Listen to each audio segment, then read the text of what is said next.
బ్రహ్మానందం పరమసుఖదం కేవలం జ్ఞానమూర్తిం ద్వంద్వాతీతం గగనసదృశం తత్వమస్యాదిలక్ష్యం ఏకం నిత్యం విమలమచలం సర్వధీ సాక్షిభూతం భావాతీతం త్రిగుణరహితం సద్గురుం తం నమామి.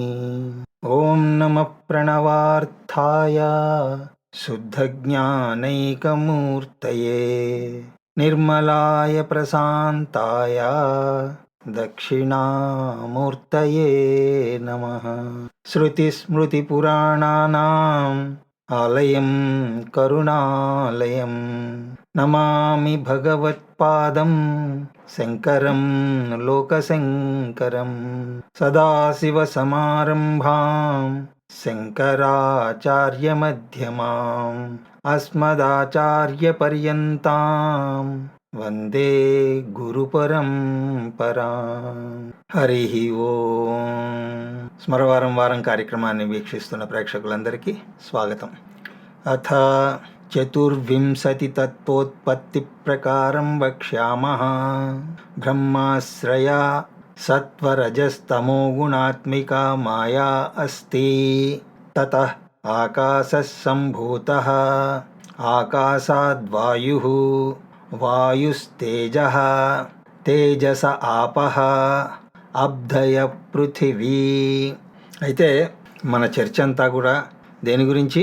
ఈశ్వరుడు గురించి. ఆ ఈశ్వరుడు అర్థమైతేనే గాని తత్వమసి అన్నది అర్థం కాదు. ఆ జగత్ కారణం పరమేశ్వరుడనండి, ఏదైనా పేరు పెట్టుకోండి.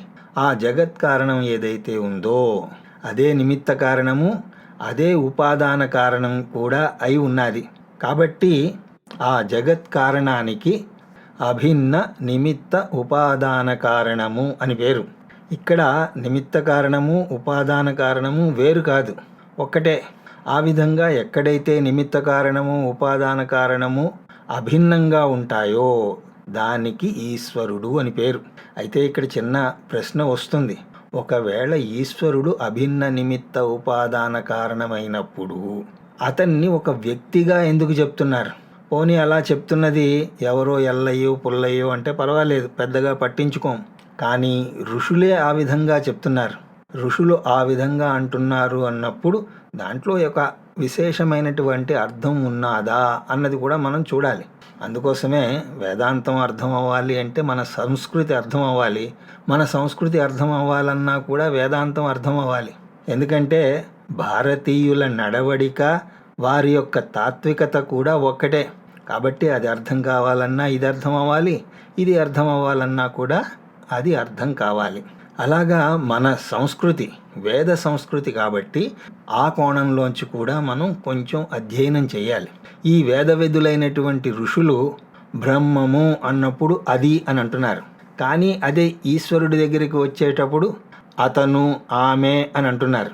ఈశ్వరుణ్ణి అది అని చెప్పకుండా ప్రత్యేకంగా అతను ఆమె అని చెప్తున్నారు కదా. ఎందుకు ఈశ్వరుడు అతడు ఆమెగా చెప్పబడుతున్నాడు అంటే, ఈశ్వరుణ్ణి మీరు ఏ విధంగా కొలుస్తారు? మీరు ఎప్పుడు గుడికి వెళ్ళినా సరే, బ్రహ్మ గుడికి వెళ్ళారా, ఈశ్వరుడి గుడికి వెళ్ళారా? బ్రహ్మ గుడికి వెళ్ళడం కుదరదు, ఈశ్వరుడి గుడికే వెళ్ళడం కుదురుతుంది. బ్రహ్మకు గుడి లేదు, ఈ జగత్తంతా కూడా ఆయనే. కాబట్టి మీరు ఏ గుడికి వెళ్ళినా ఆ ఈశ్వరుణ్ణి అతనిగా కానీ ఆమెగా కానీ చూడాలి. అంతేగాని ఏమీ లేదండి, అలాంటి గుడి ఎక్కడైనా ఉందా చెప్పండి? గుడికి వెళ్ళినప్పుడు ఆ దేవత ఎవరైనా సరే మనలాగే 2 చేతులు 2 కళ్ళు ముక్కు ఉన్నటువంటి విగ్రహాన్నే మనం చూస్తాం.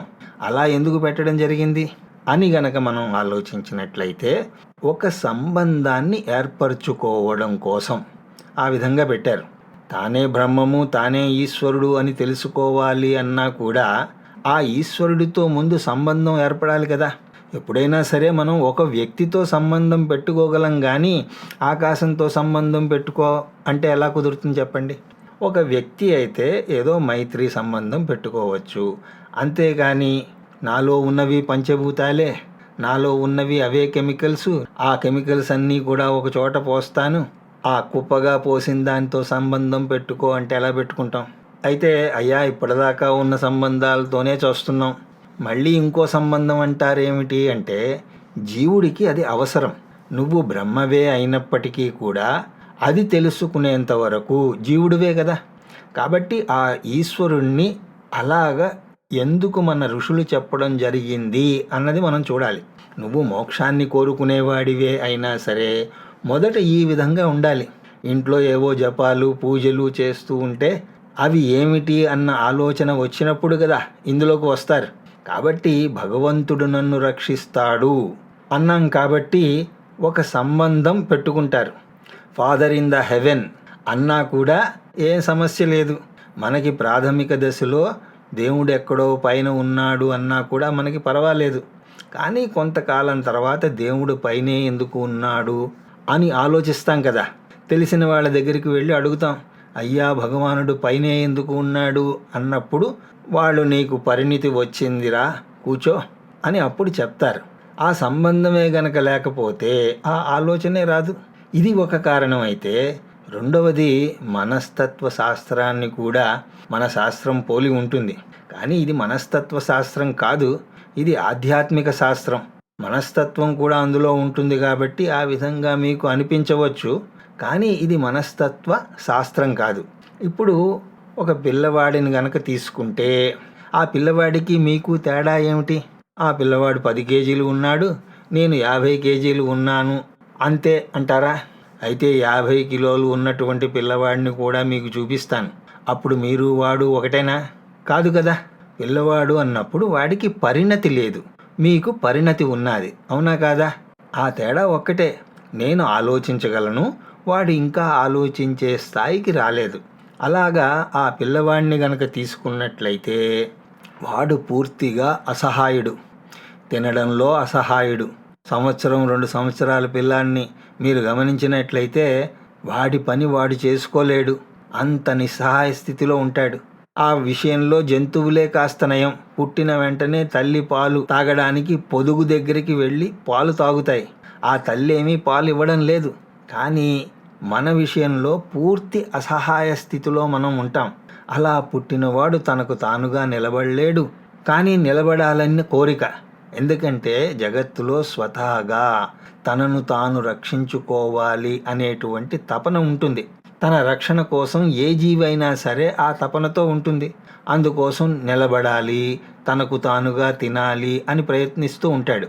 కానీ అలా చేసుకోలేనప్పుడు అరే నేను చేసుకోలేకపోతున్నానే అన్న బోధ కూడా వాడికి కలుగుతూ ఉంటుంది. ఏదో అలా నిలబడాలి అని ప్రయత్నం చేసి కింద పడతాడు. అలా ప్రయత్నం చేస్తున్నప్పుడు వాడు కనీసం 2 చూస్తూ ఉంటాడు. వాళ్ళేమో తమ కాళ్ళ మీద తాము నిలబడి ఉన్నారు. వీడికి చాలా ఆశ్చర్యం, వాళ్ళు ఎలా నిలబడ్డారు, నేను గోడ పట్టుకొని కూడా నిలబడలేకపోతున్నాను. వాడి దృష్టిలో వీళ్ళిద్దరూ కూడా మహాకాయులు. ఎందుకంటే వాడు ఇంతున్నాడు, వీళ్ళేమో వాడికి 10 ఇంతలు ఉన్నారు. వాళ్ళు నిలబడ్డమే కాదు, తనకు తానుగా నడుస్తున్నారు, తింటున్నారు, ఏవేవో పనులు చేస్తున్నారు. ఆ మహాకాయులు, మహాకాయుడు 1, మహాకాయుడు 2, అతను ఆమె అన్నది కూడా వాడికి తెలీదు. అలాగా అసహాయ స్థితిలో వాళ్ళని చూసినప్పుడు వాడికి తండ్రి ఏమో దేవుడు, తల్లేమో దేవత. అయ్యో ఇంత శక్తివంతులు వీళ్ళు అని ఆ పిల్లవాడి మనసులో పడిపోతుంది. ఎప్పుడైతే నేను అసహాయుడిగా ఉండి ఒక అతి సమర్థుణ్ణి గనక నేను చూస్తానో అప్పుడు వాడి మీద ఒక విధమైనటువంటి నమ్మకం నాకు ఏర్పడిపోతుంది. అలా వాడిని నమ్ము అని ఎవరూ చెప్పనక్కర్లేదు. నేను అసహాయ స్థితిలో ఉన్నప్పుడు సమర్థుణ్ణి చూసినప్పుడు నాకు ఆ నమ్మకం వస్తుంది. అందుకోసమే కదా మీరు ఊళ్ళోకి వెళ్ళి ఎవరినడినా సరే చిన్న పిల్లవాడు కూడా దేవుడు అంటే నమ్ముతాడు. వాడికి ఎవరు చెప్పారు? వాడికి ఎవరైనా చెప్పారా భగవంతుడు ఉపాదాన కారణం, నిమిత్త కారణం ఇవన్నీ ఒకటే అని వాడికి ఎవరు చెప్పారు? కానీ దేవుడి మీద వాడు ఒక బంధాన్ని పెట్టుకుంటాడు. ఇంకో విషయం, ఎప్పుడైతే నేను పూర్తిగా అసహాయంగా ఉన్నప్పుడు నా నమ్మకం అన్నది పూర్తిగా ఉంటుంది. అదే నేను కొంత చెయ్యగలను, కొంత చెయ్యలేను అన్నప్పుడు నమ్మకం కూడా ఆ విధంగానే కొంతే ఉంటుంది. ఇప్పుడు మీకు ఈత రాదు, అయినా నీళ్ళల్లో మునుగుతున్నప్పుడు అప్పుడు ఎవరైనా రక్షించడానికి ఎవడైనా దూకాడు అనుకోండి, వాడిని నమ్ముతారా నమ్మరా? కానీ అదే మీకు కొంత ఈత వచ్చు అనుకోండి, వీడు నిజంగా పూర్తిగా నన్ను రక్షించగలడా, వీడికి ఈత వచ్చా లేదా అన్న అనుమానం వస్తుంది. మీకు ఏమీ రాకపోతే వాడిని నమ్ముతారు. అందుకోసం చిన్నప్పుడే ఈ పిల్లవాడు పూర్తిగా అసహాయుడు కాబట్టి ఎవరు చేయి చాచినా వాడి దగ్గరికి వెళ్ళిపోతూ ఉంటాడు. కానీ కొంచెం పెరుగుతున్నప్పుడు వాడికి తెలుస్తుంది, నన్ను నిజంగా రక్షించేవాళ్ళు అమ్మా నాన్న అని చెప్పి ఇంకొకళ్ళ దగ్గరికి వెళ్ళడు. అలాంటి పిల్లవాడికి అమ్మా నాన్న ఏమవుతారు? వాడికి దేవుడు దేవత. అలా అని వాడు అనుకోడు, కానీ వాడికేమో వాళ్ళ యొక్క శక్తి అపరిమితము అని అనిపిస్తుంది. ఎందుకంటే వాడు నిలబడలేడు, వాడికి పరిమితి ఉన్నది, కానీ వాళ్ళు నిలబడుతున్నారు, వాళ్లకు పరిమితి లేదు. అలాగ వాడు చూసినప్పుడు అపరిమితంగా వాళ్ళ శక్తి కనిపిస్తుంది. అలా శక్తి కనిపించేసరికి వాళ్ళకి పూర్తిగా దాసుడైపోతాడు. పిల్లలు కూడా మాట్లాడుకుంటున్నప్పుడు ఏం మాట్లాడుకుంటారండి? మేరే పాపా బెస్ట్ హై, క్యూ మేరే పాపా క్లబ్ మహేంద్రాకే మెంబర్ జో హై ఇసీలియే బెస్ట్. క్లబ్ మహేంద్రాకి మెంబర్ కాకపోయినా సరే ప్రతివాడు వాళ్ళ నాన్నని బెస్ట్ అనే అనుకుంటాడు. ఎందుకంటే ఆ పిల్లవాడికి వాళ్ళ నాన్న అమ్మ అన్నప్పుడు అపరిమితులు అని అనుకుంటాడు. దాన్నే మనం దేవుడు అని అందాం. పిల్లవాళ్ళకి పెద్దవాళ్ళ మీద అంత నమ్మకం ఎందుకు అంటే వాడు నిస్సహాయుడు కాబట్టి. అంతేగాని పెద్దవాళ్ళంటే ఏమిటో తెలిసి కాదు, వాడు నిస్సహాయుడు కాబట్టి పెద్దవాళ్ళని నమ్ముతాడు. అలా నమ్ముతాడు కాబట్టి వాడు ఏం చేస్తాడు? అన్ని రకాలుగా వాళ్ళతోటి సంబంధం పెట్టుకోవాలని ప్రయత్నిస్తూ ఉంటాడు. అప్పటిదాకా విసిగిస్తున్నటువంటి పిల్లవాడిని తల్లి అన్నదనుకోండి, ఇక నీతో నేను మాట్లాడిన పో, విసిగిస్తున్నావు అన్నప్పుడు వాడు అమ్మ అమ్మ అల్లరి చేయనమ్మా అని దగ్గరికి వస్తాడు. ఎందుకు అలాగా అంటే నీతో మాట్లాడను పో అన్నప్పుడు ఆ సంబంధం ఎక్కడ దూరం అయిపోతుందో, ఎక్కడ తెగిపోతుందో అన్న భయం వాడికి. అందుకోసం వాడు ఏదో విధంగా అమ్మను నవ్వించే ప్రయత్నం చేసి దగ్గరికి వస్తాడు. ఇది మీలో చాలామందికి అనుభవం ఏముంటుంది. మనమందరం కూడా చిన్నప్పుడు ఆ విధంగానే ఉన్నాం. మీ పిల్లలు కూడా ఆ విధంగానే ఉన్నారు, వాళ్ళ పిల్లలు కూడా ఆ విధంగానే ఉంటారు. దాన్ని ఎవరూ కాదనలేరు. ఎందుకు అలా ఉంటారు అంటే ఆ బంధాన్ని వాళ్ళు పోగొట్టుకోవడానికి ఇష్టపడరు. ఎందుకంటే వీడు అసహాయకుడుగా ఉన్నాడు కదా. అయితే మనకేమో మన పిల్లవాడు ఎప్పుడూ కూడా ఆ విధంగా ఉంటే బాగుండు అని అనిపిస్తుంది. కానీ అదృష్టమో దురదృష్టమో కానీ అలా ఉండదు కదా. అస్థి జాయతే వర్ధతే విపరిణమతే అపక్షీయతే వినశ్యతీతి ఇదంతా ఉంది కదా. పిల్లవాడు పెరుగుతూనే ఉంటాడు కదా. పెరగకుండా ఉండడం అన్నది ప్రకృతి విరుద్ధం. అలా పెరుగుతున్నప్పుడు వాడిలో కూడా బుద్ధి అన్నది ఒకటి ఉన్నది కదా. కాబట్టి ఆ నమ్మకం అన్నది వాళ్ళపైన సన్నగిల్లుతూ ఉంటుంది. వీళ్ళేదో మహాకాయులు అనుకున్నాను, కానీ వాళ్ళ అమ్మ ఏదో చేస్తోంది, నాన్నకు తెలుస్తుందేమో అని భయపడుతోంది. అలాగే నాన్న కూడా అంటున్నాడు, అరే ఈ విషయం మీ అమ్మకు చెప్పకురా అంటున్నాడు. అంటే ఆవిడంటే భయపడుతున్నాడు. అలాగా పిల్లవాడు పెరుగుతూ ఉండడంతో వాళ్ళ మీద ఉన్నటువంటి నమ్మకం ఏదైతే ఉందో అది తగ్గుతూ ఉంటుంది. వీళ్ళేదో అపరిమితమైనటువంటి శక్తి ఉన్నవాళ్ళు అని అనుకున్నాను, కానీ వీళ్ళకి జ్వరం వస్తోంది, వీళ్ళకి కాళ్ళ నొప్పులు వస్తున్నాయి, వీళ్ళకి తలనొప్పులు వస్తున్నాయి, వాళ్ళు దెబ్బలాడుకుంటున్నారు, అమ్మ నాన్నమ్మకి భయపడుతోంది, నాన్న అమ్మకు భయపడుతున్నాడు, అలాగ ఒకళ్ళు ఇంకొకళ్ళకి భయపడుతున్నారు. అంటే వీళ్ళు అపరిమితులు కారు. అలాగా ఎంతంత జ్ఞానం పెరుగుతూ ఉంటే వాడికి వీళ్ళందరూ కూడా లిమిటెడ్ ఫెలోస్, వీళ్ళల్లో కూడా చాలా పరిమితులు ఉన్నాయి అని తెలిసిపోతుంది. అలా ఉన్నవాడికి ఇంకా నేను నిస్సహాయుడనే అన్న భావన ఉంటుంది. అలాంటప్పుడు ఈ పిల్లవాడు ఎవరైతే ఉన్నాడో వాడికి సర్వజ్ఞుడు సర్వశక్తిమంతుడు అయినటువంటి అపరిమితమైనటువంటి లిమిట్లెస్ శక్తి ఏదైతే ఉందో దానితో గనక సంబంధం నాకు లేకపోతే నా గతేమిటి, నేను నిస్సహాయుణ్ణి కదా అని అనుకుంటూ ఉంటాడు. చిన్నప్పుడు ఎవరి శక్తి అయితే అపరిమితము అని అనుకున్నాడో అది పెరుగుతున్న కొద్దీ వారి శక్తి కూడా పరిమితమైనదే అని తెలియడంతో ఆ అపరిమితమైనటువంటి శక్తి కోసం అతను వెతుకుతూ ఉంటాడు. అలాంటి అపరిమితమైనటువంటి తత్వం కోసం ప్రయత్నిస్తూ ఉంటాడు. ఎందుకు అంటే తత్వం కోసం కాదు, నేను నిస్సహాయుణ్ణి, అందుకోసం అతనితో సంబంధం కోసం వెతుకుతూ ఉంటాడు. అందుకోసమే తల్లిదండ్రుల కంటే ఎక్కువ అపరిమితమైనది ఏదైనా ఉంది అంటే అటువైపు వెళతాడు. అటు ఇటు దానికోసం తిరుగుతూ ఉంటాడు. ఎన్నాళ్ళు తల్లిదండ్రులతోటి వాళ్ళ అపరిమిత భావన తోటి ఏ సంబంధం పెట్టుకుని నేను హాయిగా ఉన్నాను, అప్పుడు అజ్ఞానంతో అలా ఉన్నా, ఇప్పుడు జ్ఞానం వచ్చింది, అయినా కూడా అలాంటి హాయి నాకు ఇప్పుడు కావాలి అని మనం అందరం కూడా అనుకుంటూ ఉంటాం. అలాంటి జీవి ఎదిగాడు, మీ అంతా నా అంతా అయ్యాడు. అప్పుడు ఏదో ఒక వ్యక్తిని చూపించి ఇతను అపరిమితుడు అంటే ఇప్పుడు అతను నమ్మడు. ఎవ్వడూ కూడా అపరిమితుడు కాడు అనే జ్ఞానం వాడికి వచ్చింది. ప్రతి వాడికి date of birth, date of death ఉంటాయి అని వాడికి తెలిసిపోయింది.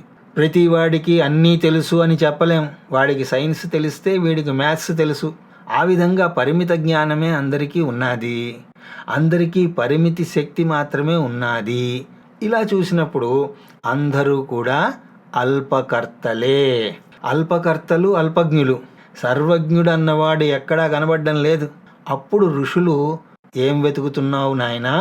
సర్వజ్ఞుడు, సర్వశక్తిమంతుడు ఒకడు ఉన్నాడు అనేసరికి వాడికి అనిపిస్తుంది, నేను నిజంగా చిన్నప్పటి నుంచి వెతుకుతున్నది వీడి గురించే. తల్లిదండ్రులు అనుకున్నా, బంధువులు అనుకున్నా, మిత్రులు అనుకున్నా, వాళ్ళల్లో నేను వెతికేది ఎవరిని? ఇతన్నే, దేవుణ్ణి వెతికాను. అలాగా ఎవరు నమ్మినా సరే, నేను మాత్రం ఎవరిని నమ్మను.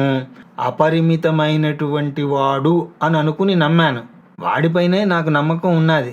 అందువల్లే ఏదైనా పరిమితము అని తెలిసేసరికి దానిపైనుంచి నాకు నమ్మకం పోతోంది. ఎందుకు? నేను అసహాయుణ్ణి, మరణశీలుడను, నేను దుఃఖిని, నేను పరిమితుడను. అందుకోసం ఆ అపరిమితమైనటువంటి తత్వం మీద నమ్మకం. భగవంతుడు సర్వశక్తిమంతుడు అనగానే అతనిపై నాకు నమ్మకం పెరిగిపోతుంది. ఎందుకంటే నాలో ఉన్నటువంటి పిల్లవాడు ఇంకా దానికోసమే వెతుకుతున్నాడు.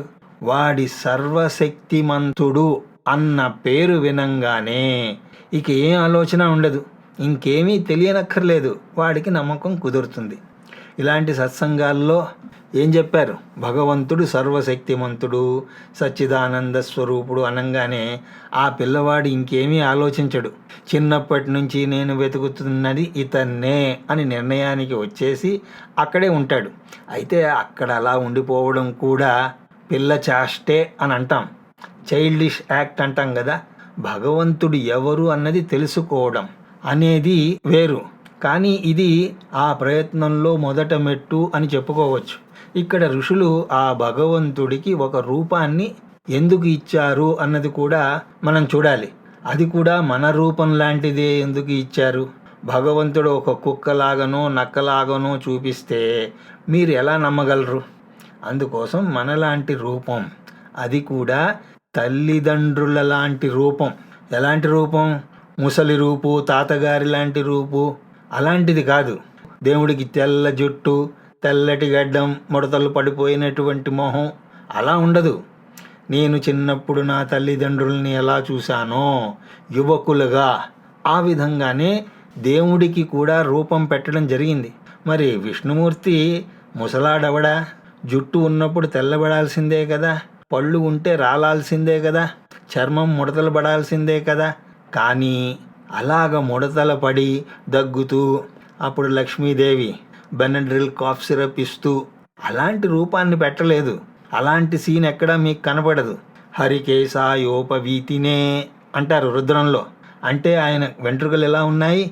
ఎప్పుడు ఆకుపచ్చగా ఉన్నాయట. అంటే ఆకుపచ్చగా ఉన్నాయని కాదు, ఎవర్ గ్రీన్ బ్లాక్ అని అర్థం. అంటే నిత్య యవ్వనుడు అని చెప్పడం. ఎప్పుడైతే ఈ జీవుడు అంటే మనలో ఉన్నటువంటి చిన్నపిల్లవాడు ఈ జగత్తు అంతా ఎవడో ఒకడి వల్ల నడుస్తోంది, వాడు సర్వశక్తిమంతుడు, సర్వజ్ఞుడు అయి ఉండాలి. కాబట్టి వాడితోటి తెలియకుండానే ఒక బంధం ఏర్పడుతుంది. ఎందుకు? అతను సర్వకర్త కాబట్టి. ఒకవేళ ఆ ఈశ్వరుడు కూడా కాలాతీతుడు కాడు అని చెప్పండి, వెంటనే నా నమ్మకం అతని నుంచి తెగిపోతుంది. నేను అన్నాను అనుకోండి, లేట్ సాయిబాబా అనొచ్చు కదా. అలాగా లేట్ సాయిబాబా అంటే అక్కడికి ఎంతమంది వెళతారు చెప్పండి. కానీ ఆయన మరణశీలి కాదు, అన్న ఆలోచన మనలో ఉండబట్టే కదా అక్కడికి వెళుతున్నాం. ఆయన్ని ఇంకా నమ్ముతున్నాం. ఆయన ఏదైనా చెయ్యగలడు అన్న నమ్మకం. ఏదైనా చెయ్యగలడు అన్నది తీసేసి ఆయన్ని నమ్మండి అంటే ఎవరు నమ్ముతారు? ఏదైనా చెయ్యగలడు అన్నది తీసేసి అక్కడికి వెళ్ళి భజన చెయ్యండి చూద్దాం, కుదరదు. అంటే నా ఉద్దేశ ప్రకారం ఈశ్వరుడు అంటే ఏమిటి? అతను సర్వజ్ఞుడై ఉండాలి, సర్వశక్తిమంతుడై ఉండాలి, ఆయన సర్వసమర్థుడై ఉండాలి అని అనుకుంటాను. కాబట్టి ఈ జీవుడు ఇది తెలుస్తూనే అతన్ని అర్థం చేసుకునే ప్రయత్నం చేయడం మొదలు పెడతాడు. ఆ ప్రయత్నం దేనికి? రమణ మహర్షి చెప్పినట్లు నాను యారు, నేనెవర్ని అని తెలుసుకునే ప్రయత్నం కాదు, ఈశ్వరుణ్ణి తెలుసుకునే ప్రయత్నం. ఎందుకు? అతనితో సంబంధం ఏర్పరచుకోవడానికి. భక్తి మార్గం అన్నప్పుడు కూడా అదే కదా, భక్తి అన్నప్పుడు అదే కదా, ప్రేమ, ఈ సంబంధం, ఇవన్నీ కూడా. ఇన్ని సంబంధాల్లోకి గొప్ప సంబంధం ఏమిటో చెప్పమంటారా? తల్లిదండ్రులతో సంబంధమే చాలా గొప్ప సంబంధం. ఈ భూమి మీద నేను పడ్డప్పుడు నా సంబంధం ఎవరితో ఉందండి? తల్లిదండ్రులతోటే. నాకు మొట్టమొదట అపరిమితులుగా ఎవరిని అనుకున్నానో అదే ఇక్కడ కూడా కొనసాగుతూ ఇక్కడేమంటారు అంటే ఈశ్వరుడే నీ తల్లి తండ్రి. ఎవరు కూడా ఈశ్వరుడు నా సేవకుడు అని పూజించరు, ఓ తండ్రి అని అంటాం. వాళ్ళు కూడా ఫాదర్ ఇన్ ద హెవెన్ అనే అంటున్నారు. అలా ఎందుకు అంటున్నావు? తాత అని ఎందుకు అంటం లేదు? మీ నాన్నగారు ఏమంటున్నారు? ఆయన కూడా తండ్రి అంటున్నారు. మరి మీ నాన్నగారి తండ్రి అన్నప్పుడు నీకేమవుతాడు? తాత అవ్వాలి కదా. పరమేశ్వర తాత అంటే ఎలా ఉంటుందండి? తండ్రి అన్నప్పుడే రక్షించేటట్టుగా ఉంటాడు. అలాగే పరమేశ్వరుడు తాత అంటే ఆయన దగ్గుతూ ఏమిట్రా మనవడా అంటే ఆయన నన్ను రక్షిస్తాడు. అయితే ఆ సంబంధం కాదు ఇక్కడ. మన సంబంధానికి అపరిమితమైనటువంటి సంబంధంగా మొదలు పెట్టుకున్నాం కాబట్టి దాన్నే ఇక్కడ కూడా ఆపాదిస్తున్నాం. నా దృష్టిలో తండ్రి అంటే అపరిమితుడు. ఏదో అజ్ఞానంలో తెలియక ఇతన్ని ఇన్నాళ్ళు తండ్రి అన్నాను కానీ ఇలాంటి భావన రాగానే అతనితోటి, ఆ ఈశ్వరుడితోటి కొత్త సంబంధం ఏర్పడుతుంది. కాబట్టి నేను పరమేశ్వరుణ్ణి లేదా ఈశ్వరుణ్ణి లేదా విష్ణువుని ఎలా చూస్తాను అంటే తల్లిదండ్రులుగానే చూస్తాను. ఈ బంధాన్ని గనక మీ లోపల ఉన్నటువంటి ఆ చిన్న పిల్లవాడికి గనక ఇవ్వకపోతే వాడు ఊరుకోడు. వాడు ఊరుకోకపోతే ఏమవుతుందండి? చిన్నపిల్లవాడు ఊరుకోకపోతే వాడు పడుకోడు, మనల్ని పడుకోనివ్వడు. అలాగే ఆ పిల్లవాడికి గనక తల్లిదండ్రులతో సరిగా సంబంధం లేకపోయినా వాడు ఎదగలడా? అందుకోసమే ఈరోజు మానసిక శాస్త్రవేత్తలు కూడా అంటున్నారు, తల్లిదండ్రులు ఇద్దరి పెంపకంలో పెరిగినటువంటి పిల్లల్లో పరిపక్వత ఉంటుంది అని అంటారు. తల్లి తండ్రి వీళ్ళల్లో ఎవరు లేకపోయినా సరే ఒక్కోసారి అలా అవుతూ ఉంటుంది. చిన్నప్పుడే తల్లి చనిపోయింది లేదా తండ్రి చనిపోయాడు లేదా ఇద్దరూ వదిలేశారు. అలాంటి పిల్లల ఎదుగుదల తల్లిదండ్రులతో ఉన్నటువంటి పిల్లలతో పోలిస్తే తక్కువగా ఉంటుంది అని అంటారు. అందుకోసమే అంటుంటాం కదా, చిన్నప్పుడు వాళ్ళ తల్లిదండ్రులు సమంగా పట్టించుకోలేదండి, వాడు అందుకోసమే అలా తయారయ్యాడు అని అంటూ ఉంటారు కదా. ఆ తల్లిదండ్రులు ఇలా ఉండాలి, అలా ఉండాలి, ఇలా ఉండకూడదు అన్నప్పుడు బయటకు వెళ్ళినప్పుడు ఆ తల్లిదండ్రులు 24 గంటలు ఉండరు కదా. కానీ ఇలా చేస్తే నా తల్లిదండ్రులకి నచ్చదు, ఇలా చేస్తే మంచిది అన్నారు కదా అని ఆ తల్లిదండ్రులతో సంబంధం ఉండబట్టే కదా వాడు ఆ విధంగా ఎదుగుతాడు. సమాజంలో ఒక మంచి వ్యక్తిగా తయారవడానికి ఆ భావన కారణమైందా లేదా? కాబట్టి నాలో ఉన్నటువంటి ఆ చిన్న పిల్లవాడికి ఆ సంబంధం కావాలి. అప్పుడే వాడు ఎదగగలడు, లేకపోతే ఎదగలేడు. అలాగా మన లోపల ఉన్నటువంటి ఆ పిల్లవాడికి ఆ సర్వశక్తిమంతుడితోటి సంబంధం దొరక్కపోతే, ఎలాగైతే చిన్నపిల్లవాడు వాడికి కావలసింది దొరక్కపోతే ఏ విధంగా అయితే చికాకు పడుతూ మనల్ని చికాకు పెడతాడో ఆ విధంగా వీడు కూడా తయారవుతాడు. ఏమీ లేదు అయినా కూడా ఏదో చిరాగ్గా ఉంది అంటాడు. కాబట్టి పరమేశ్వరుడే నిమిత్త కారణము, ఉపాదాన కారణము అని ఇంకా తెలియకపోయినా సరే భగవంతుడు సర్వశక్తిమంతుడు, సర్వజ్ఞుడు అనంగానే ఏమంటాడు? ఆ ఈశ్వరుడే నా తల్లి తండ్రి. God is my father. God father కాదండి, గాడ్ ఈజ్ మై ఫాదర్ అయితే మన సంస్కృతిలో భగవంతుడు నా తండ్రి, అంతేకాదు తల్లి కూడా అని అంటాం. తల్లి తండ్రి లేకపోతే అది పూర్ణం అవదు, మన యొక్క అభివృద్ధి పూర్తిగా ఉండదు. అందుకోసమే మనం ఏమంటాం, జగత పితరౌ వందే పార్వతీ పరమేశ్వరౌ. ఈ సంస్కృతిలో ఎక్కడ ఈశ్వరుణ్ణి పెట్టినా పక్కన తల్లిని కూడా పెట్టేస్తారు. పార్వతీ పరమేశ్వరులు, లక్ష్మీ నారాయణులు, సీతారాములు, రాధా కృష్ణులు, అంతేగాని ఒకళ్ళని పెట్టరు. పొరపాటున ఎక్కడో ఒకడు తగులుతాడు. ఎవరు? దక్షిణామూర్తి లాంటివాడు తగులుతాడు. ఆయనకి పక్కన తల్లి అని చెప్పడానికి ఎవరూ ఉండరు. అయితే అక్కడ కూడా ఆ అమ్మని పెట్టడం జరిగింది. ఏ విధంగా పెట్టడం జరిగింది అంటే, ఆయన చెవికి ఉన్నటువంటి ఒక కమ్మ రూపంలో దాన్ని కూడా సూచించడం జరిగింది. కావాలంటే మీరు వెళ్ళి దక్షిణామూర్తి ఫోటోని జాగ్రత్తగా చూడండి. అలా గనక గమనిస్తే 2 చెవులకు ఉన్నటువంటి చెవికి ఉన్న ఆభరణాలను గనక గమనిస్తే, ఒక చెవి మగవారికి చెందిన ఆభరణం ఉంటుంది, 2వ చెవిలో ఆడవారు వేసుకునేటువంటి ఆభరణం ఉంటుంది. ఆ విధంగా అక్కడ అమ్మవారిని కూడా చెప్పడం జరిగింది. ఇదంతా ఎందుకు అంటే నా సంబంధం కోసం. ఆ సంబంధం కూడా ఏదో ఒక తల్లితోనూ తండ్రితోనూ ఉంటే కుదరదు, ఇద్దరితోనూ ఉండాలి. అందుకోసమే వీళ్ళు తల్లిదండ్రులను విడదీయరా నిబంధంగా చూశారు. ఒక దేవుడు అని ఒకడిగా చూపించరు. భగవంతుడు భగవతి, ఈశ్వరుడు ఈశ్వరి, అలా ఎందుకు పెట్టాల్సి వచ్చిందంటే 2 కావాలి, వాళ్ళిద్దరూ కావాలి. అయితే నా తల్లిదండ్రుల్లాగా ఎప్పుడు కొట్టుకుంటూ తిట్టుకుంటూ అలా కాదు.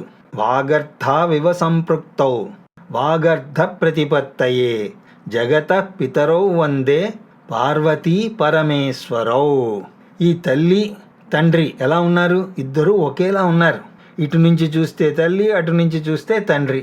అందుకోసమే అర్ధనారీశ్వరుడి తత్వంలో కూడా మనకి ఆ మూర్తిని చూపించడం జరుగుతుంది.